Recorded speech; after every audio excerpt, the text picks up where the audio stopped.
രൂക്ഷമായ സാമ്പത്തിക പ്രതിസന്ധിക്കിടയിലും വൻ ദൂർത്തുമായി ടൂറിസം വകുപ്പ് ദുബായിലെയും ഖത്തറിലെയും വിമാനത്താവളങ്ങളിൽ പരസ്യങ്ങൾ നൽകാൻ മാത്രം ചെലവഴിക്കുന്നത് 3 കോടിയോളം രൂപയാണ്. അറബ് രാജ്യങ്ങളിൽ സമൂഹമാധ്യമ പ്രചരണത്തിനായി അനുവദിച്ചത് 2.5 കോടി രൂപയാണ്. 4 മിനിറ്റ് പ്രചാരണ വീഡിയോകൾ തയ്യാറാക്കാൻ അനുവദിക്കുന്നത് 39 ലക്ഷം രൂപയാണ്. ഇങ്ങനെ ഒരാഴ്ചയ്ക്ക് ടൂറിസം വകുപ്പ് ആകെ അനുവദിച്ചത് 10 കോടിയോളം രൂപയാണ്. ഇതിൻ്റെ എല്ലാ രേഖകളും ജനം ടിവിക്ക് ലഭിച്ചു. വിവരങ്ങൾ നൽകാൻ രാജീവ് ചേരുന്നുണ്ട്. രാജീവ്, സംസ്ഥാനം രൂക്ഷമായ സാമ്പത്തിക പ്രതിസന്ധിയുടെ കടന്നു പോവുകയാണ്. ഇതിനിടയിലാണ് ടൂറിസം വകുപ്പിൻ്റെ ഭാഗത്തു നിന്നും വലിയൊരു ദൂർത്തല്ലേ?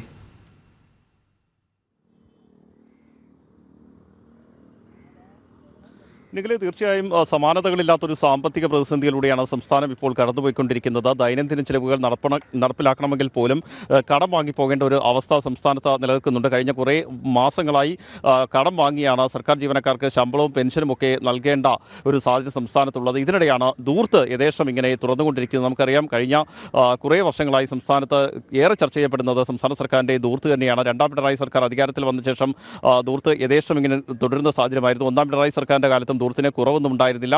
എന്നാൽ അതിനുശേഷം രണ്ടാം പിണറായി സർക്കാർ അധികാരത്തിൽ വരുമ്പോൾ ഈ സാമ്പത്തിക പ്രതിസന്ധി രൂക്ഷമായ ഒരു സാഹചര്യത്തിൽ ദൂർത്തിന് കുറവുണ്ടാകുമെന്ന് എല്ലാവരും കരുതിയെങ്കിൽ ഒന്നാം പിണറായി സർക്കാരിൽ നിന്ന് വ്യത്യസ്തമായി ദൂർത്ത് തുടരുന്നൊരു സാഹചര്യമായിരുന്നു നമ്മൾ കണ്ടത്.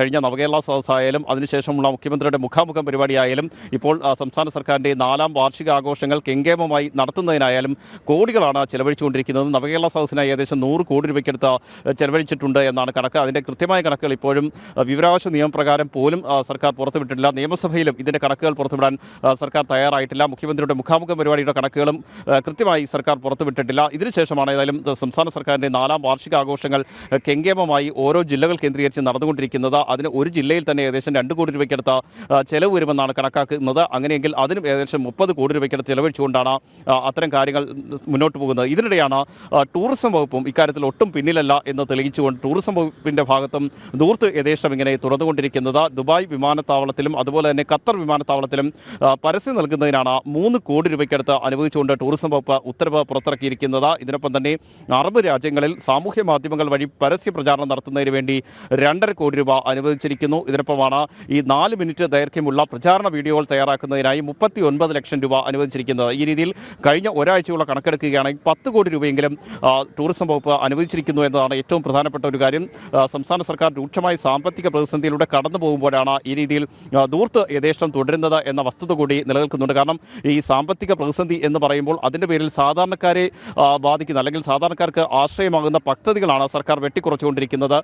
ക്ഷേമ പെൻഷനുകൾ കൃത്യമായി നൽകാൻ സംസ്ഥാന സർക്കാരിന് കഴിയുന്നില്ല. അതിനുവേണ്ടി സഹകരണ സംഘങ്ങളെയാണ് സർക്കാർ ആശ്രയിക്കുന്നത്. ആ പെൻഷൻ കൃത്യമായി നൽകുന്നില്ല. ഇതിനൊപ്പം തന്നെ കാരുണ്യ പദ്ധതിക്ക് പണം നൽകുന്നില്ല. സാധാരണക്കാരായ രോഗികൾ ഏറ്റവും കൂടുതൽ ആശ്രയിക്കുന്നത് കാരുണ്യ പദ്ധതിയാണ്. ഈ കാരുണ്യ പദ്ധതി വഴി ചികിത്സ തേടി ആശുപത്രികളിലേക്ക് എത്തുമ്പോൾ അവിടെ ചികിത്സ ലഭ്യമാകാത്തൊരു സാഹചര്യമാണ് നിലനിൽക്കുന്നത്. അതിന് കാരണം 1000 കോടി രൂപയ്ക്കടുത്താണ് സർക്കാർ സ്വകാര്യ ആശുപത്രികൾക്ക് നിലവിൽ നൽകാനുള്ളത്. ഇതിനൊപ്പമാണ് കഴിഞ്ഞ ദിവസം നമ്മൾ ചർച്ച ചെയ്ത കേരള മെഡിക്കൽ സർവീസ് കോർപ്പറേഷൻ ലിമിറ്റഡിൻ്റെ ആവശ്യം 700 കോടി രൂപയ്ക്കടുത്താണ് അവശ്യ മരുന്നുകൾ വാങ്ങിയതിൽ സർക്കാർ ഇപ്പോൾ സ്വകാര്യ കമ്പനികൾക്ക് മരുന്ന് വാങ്ങിയ സ്വകാര്യ കമ്പനികൾക്ക് നൽകാനുള്ളത്. ആ പണം അനുവദിക്കണമെന്ന് ആവശ്യപ്പെട്ടുകൊണ്ട് Kerala medical service corporation limited സർക്കാരിന് കത്ത് നൽകിയിരുന്നു.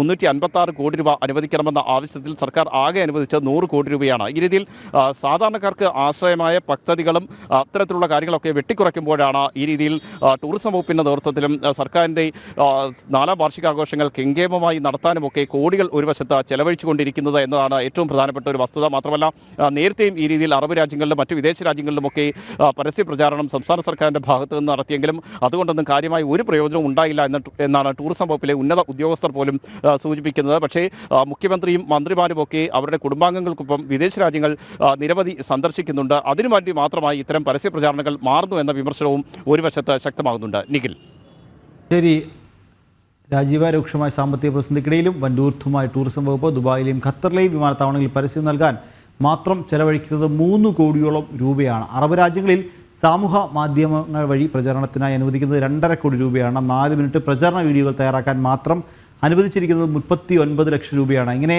ഒരാഴ്ചക്കിടെ ടൂറിസം വകുപ്പ് ആകെ അനുവദിച്ചത് 10 കോടിയോളം രൂപയാണ്.